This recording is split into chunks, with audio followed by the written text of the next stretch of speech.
पुराने ज़माने में इराक की राजधानी बगदाद में एक व्यापारी रहता था।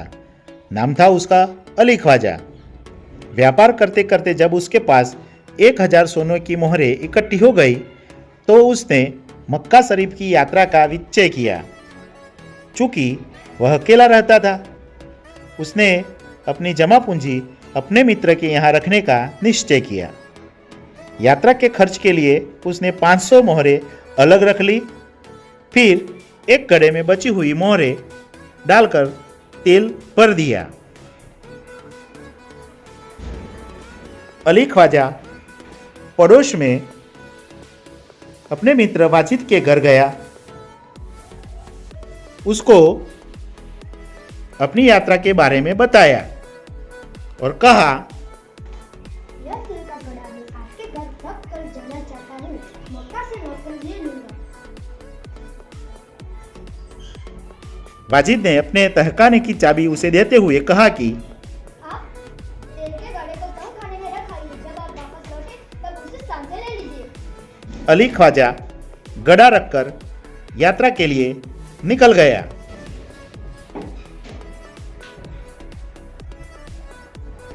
एक दिन वाजिद के घर दावत थी। तरह तरह के पकवान बनाते हुए तेल खत्म हो गया।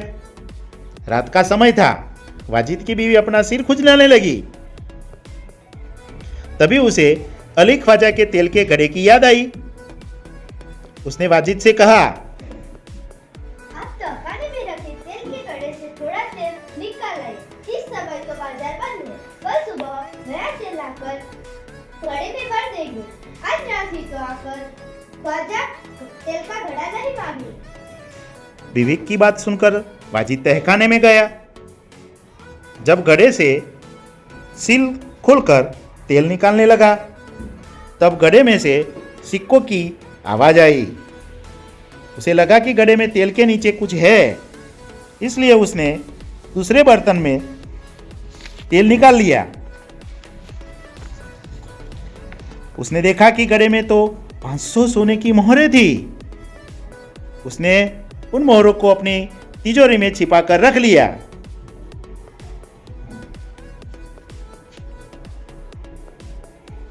अगले दिन उसने बाजार से नया तेल लाकर घड़े में भर दिया। उसे वैसे ही बंद कर दिया जैसे कि ख्वाजा अली ने किया था। कुछ दिनों के बाद ख्वाजा मक्का की यात्रा से वापस आया। घर में अपना सामान रखकर वह सीधा वाजिद के घर गया और अपनी यात्रा की सारी बातें बताई। फिर तेल का घड़ा लेकर वह घर गया। अब उसने घड़े का तेल निकालकर देखा तो उसके पैरों के तले जमीन ही खिसक गई। वह सिर पकड़कर बैठ गया क्योंकि घड़े में एक भी सोने की मोहर नहीं थी। वह सोचने लगा, अब क्या किया जाए। वह उल्टे पांव वाजिद के घर गया और अपनी मोहरें मांगने लगा। वाजिद ने कहा, इस बार तेल का घड़ा आपको उसी स्थान से मिला जहां आप रख कर गए थे। मैंने तो उसे छुआ भी नहीं। मैं कैसे मालूं कि उसमें सोने की मोहरें थी। दोनों मित्रों में कहासुनी होने लगी। दोनों का झगड़ा सुनकर आसपास के लोग इकट्ठे हो गए। उन्होंने जब झगड़े को बढ़ते हुए देखा तो ख्वाजा से कहा कि आप काजी की अदालत में जाइए, वही आपके झगड़े को मिटा सकता है। ख्वाजा ने काजी की अदालत में अपनी बात रखी, परंतु पक्के सबूतों के अभाव में उसे वहां से निराश लौटना पड़ा।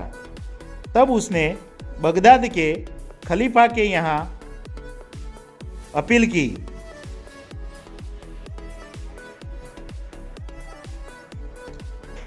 और न्याय मांगा। खलीफा ने उसकी अपील स्वीकार कर ली। खलीफा ने सारे मामले पर विचार करने के लिए कुछ समय चाहा। 1 सप्ताह बाद का समय सुनवाई के लिए दिया गया। ख्वाजा और वाजिद का किस्सा प्रख्यात हो गया था। खलीफा एक दिन अपना वेश बदलकर शहर में घूम रहे थे। तभी उन्होंने कुछ लड़कों को न्यायालय का खेल खेलते हुए देखा। वह छिपकर इनका खेल देखने लगे। उन्हें लगा कि जो लड़का न्यायाधीश बना है वह समझदार है। वह जिस तरह न्याय कर रहा है बिल्कुल ठीक है। इसलिए उन्होंने उस लड़के को अपने पास बुलाया और उसका नाम पूछा। लड़के ने कहा, मेरा नाम हसन है। खलीफा ने कहा, मैंने तुम्हारा खेल देखा है। तुम बहुत समझदार हो और हमारे दरबार में आना। अगले दिन खलीफा के दरबार में अली ख्वाजा, वाजिद और हसन उपस्थित हुए। खलीफा ने हसन से कहा,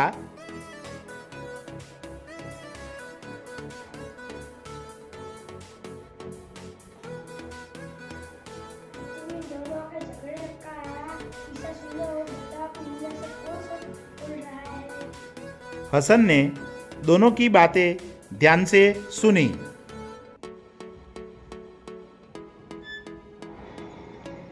फिर उसने दो तेलियों को बुलाया। थोड़ी देर में ही दो तेली आ गए।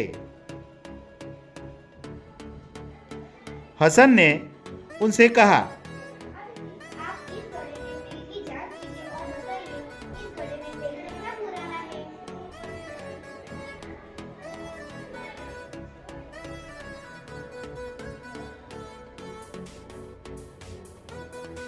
दोनों तेलियों ने बारी बारी से तेल को देखा, सूंघा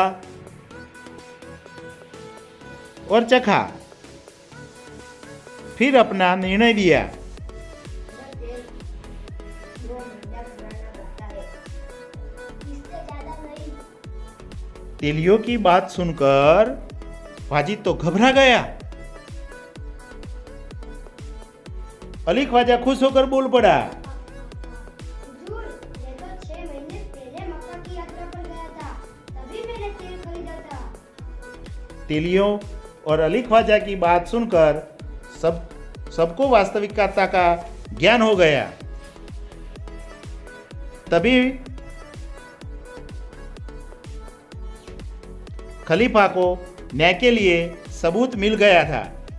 खलीफा ने हसन को धन्यवाद दिया